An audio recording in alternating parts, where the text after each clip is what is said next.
In this video, we're going to discuss our plans for our 6th-month trip to Europe, taking into account the 90-day Schengen zone without having visas.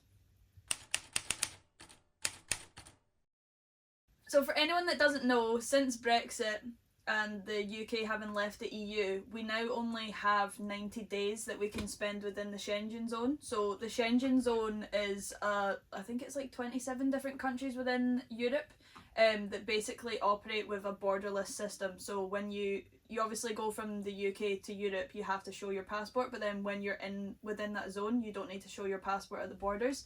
So we can actually only spend 90 days within that zone now when we go over to Europe.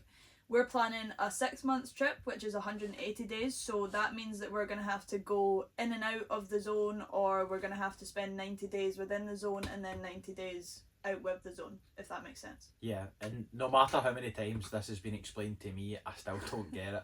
So the easiest way to calculate it, and I'm sure people will comment and try and explain it, and please do, because I still don't get it, but the easiest way for us is to go into Europe for 90 days and then go into a non-Schengen country for another 90 days and just reset it and then come back out. That seems like just the easiest way to go, but it does mean you're limited to one place for 3 months, or limited to stay out of the Schengen for 3 months. Or what, to be honest, what we'd probably actually do is do like 2 months in the Schengen zone, then 3 months out with the Schengen zone, and then the last month. And then you've got a full 3 months, surely? No, because you've already been in it for 2 months.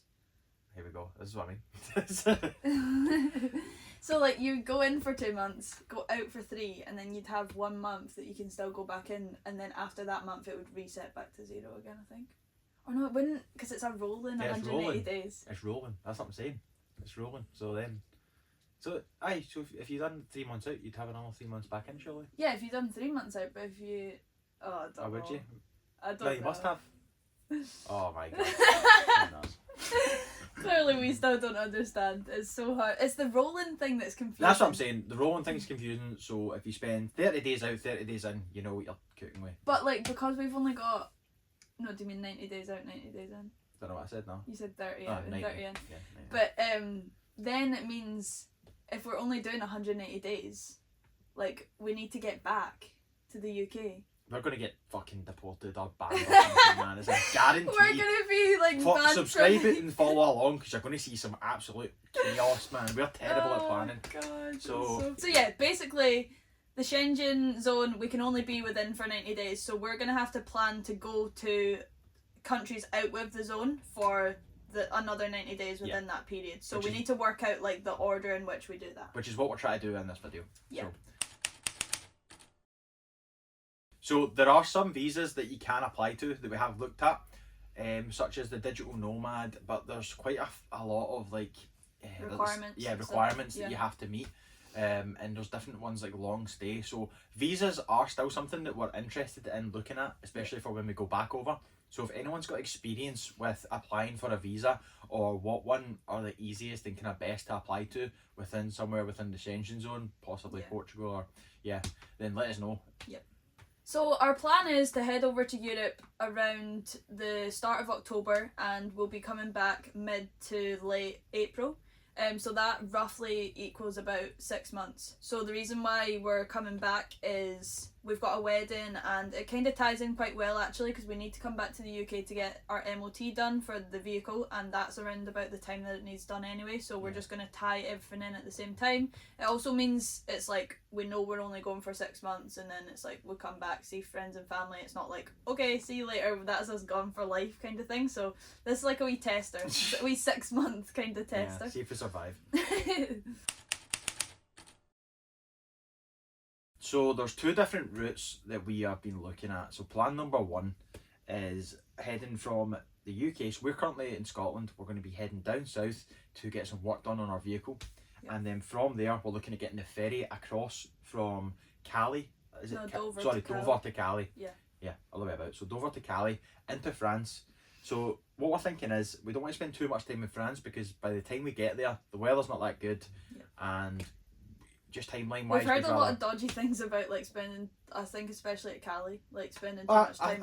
I think France is lovely. People are like, just get off the ferry and drive. Basically, the weather's just not going to be that good as well. So we're thinking just basically rattle France in a couple of days, get down the bottom, because we need to be mindful that we're working as well as doing this. So we're going to have to take some time to work as well as travel. It's not just all travelling, all on the go. So we need to work that into our schedule as well. I started laughing there because you said mindful.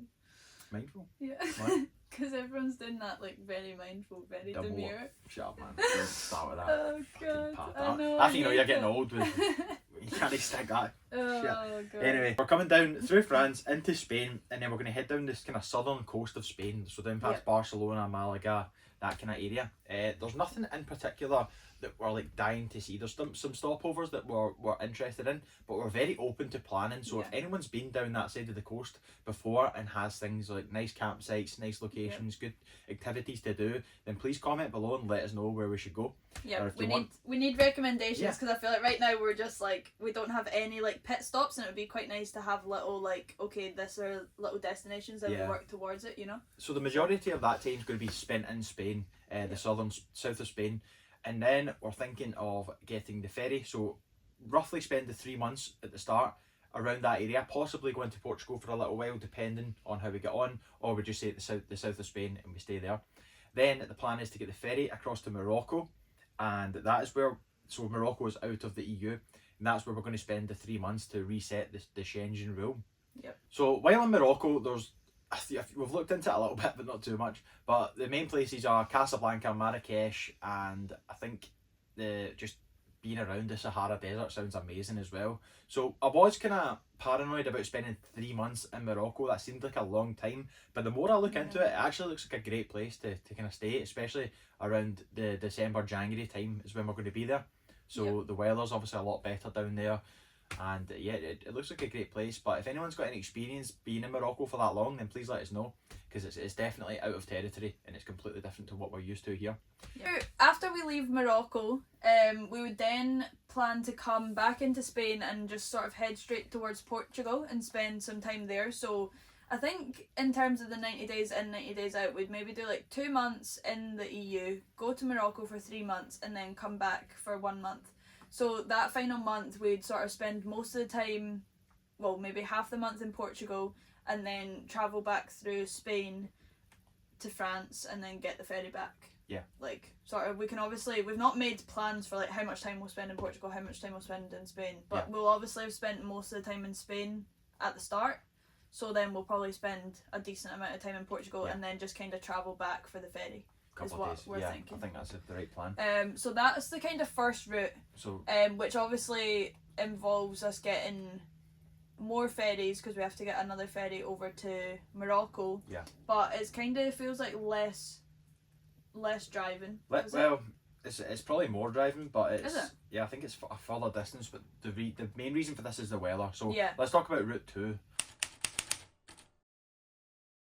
So route 2, we're looking at coming into France and then heading down through maybe the east side of France, down Belgium, Switzerland, into Italy, and then going across to Slovenia, Croatia, and then finally we get to the countries that are out with the Schengen zone again. Yep. So there's a group of countries down the bottom that consist of Bosnia, Herzegovina, however that's I don't think you need to pronounce them all. No, just say Serbia, like Montenegro, like Albania and North Macedonia. So there's a little group there that I'll show on the screen. And that little group, basically you can spend the full time in there. So there's a lot more to travel around that area. The only issue is the weather isn't as good, so it's not as hot. And I don't know, that's pretty much our only reason, isn't it? Is that the weather's just not that good at that time of year down there. It's obviously better than Scotland, but I don't actually know much about those countries, but I feel as though also I'm a bit apprehensive about some of those countries. I'm not sure why. Morocco seems to be pulling us. I think that whole route, especially because you're going down the bottom of Spain when it's still nice weather, it seems to be the best option. So it's looking like plan 1 is the best option. But let us know if anyone has went down that other route of going to those other countries. And at that time of year, it'd be interesting to know. Okay, so in order to take the dogs across to the EU, we need to get an animal health certificate. So you need to take them to your vet, you need to get all the appropriate like vaccines, things like that you need, and then they'll issue you, they need to be microchipped as well. So then they'll issue you with an animal health certificate, which allows you to enter into the EU. However, I'm not sure how long this lasts. I feel like it only lasts for 4 months. So if we're going away for 6 months, I think when we get into France, we need to then convert it to a pet passport, which is valid for the EU. So I think that's what we need to do. But anyone, please correct me if I'm wrong. And then also, if we're going to be going to Morocco, we'll need to get another ferry, which will then be going out with the EU. So I don't know if there's different regulations that need to take place for that. Yeah, you need to then get an animal export certificate to go to Morocco. But I think it's pretty easy to get. You get it at the port when you're leaving around the Gibraltar area. When you leave there, you can basically get this thing from the health certificate. So I think you show them the health certificate and they give you an export certificate. So there's a few countries, or not countries, there's a few areas within countries that are non-Schengen areas, and we've been looking into this thinking, like, is there a way that you could spend some time, so that I'll list them out. There's Gibraltar, Monaco, San Marino and the Vatican City. I think that's it. Yeah. So those areas are places within the countries that are non-Schengen zones. So we were thinking, well, do we need to go to Morocco, or could you spend, a few months in Gibraltar and then that doesn't count towards your Schengen area? Yeah, but if you're in Gibraltar, that's like a tiny place. That's no, like but spend a month. Spend a month there. You could easily spend a month in a town if you had to reset it. If we come back from Morocco early, but yeah, we don't know if that works with getting your passport stamped, or and I don't know whether they do stamp it and how they keep track of that. Yeah, so if anyone's ever done that before, then let us know, because it's something that's not really spoke about online. That you don't see much of. So in order to get across to Europe, we're thinking of taking the ferry. So Dover to Calais, we're looking at is roughly only about 150, which is actually a lot cheaper than we thought.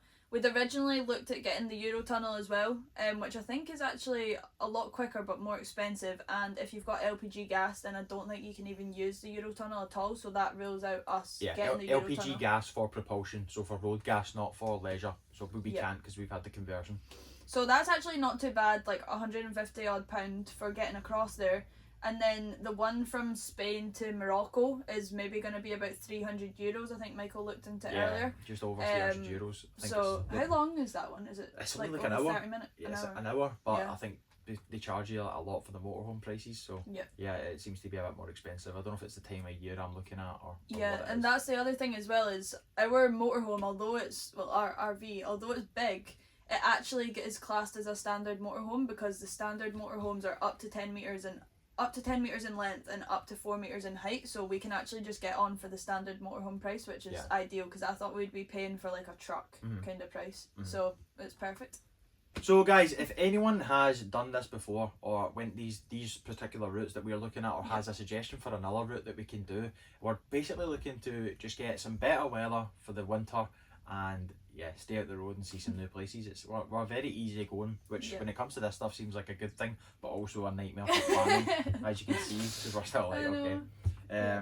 But yeah, if you guys have done it before and have any recommendations of where to go, what to see, then please let us know, or any advice that you've got from people that have done this previously or looked into it, then feel free to comment and let us know. We really appreciate it. I would say one thing that we do prefer is we prefer being near the coast as opposed to like in mainland. So recommendations around like places near water, lakes, the sea, anything like that is like what we love, as opposed to like being in the cities. So just to take that into account. I want to learn to surf, but I've never surfed, and I'm terrible on a skateboard, so I don't know if that's anything to go off of, but for some reason in my head I can see myself being really good at surfing. But I'll be a good vlog. Okay, so that's where we are so far with our planning. Obviously we're still at kind of early stages, even though we're planning to go over very soon, so any help that you guys can give us down below would be so appreciated. Obviously we're planning on heading over in October time, so that's pretty soon. So if you're interested in seeing some of the Europe vlogs, then definitely make sure you guys subscribe so you can follow along with the journey. Bye bye now. Sorted.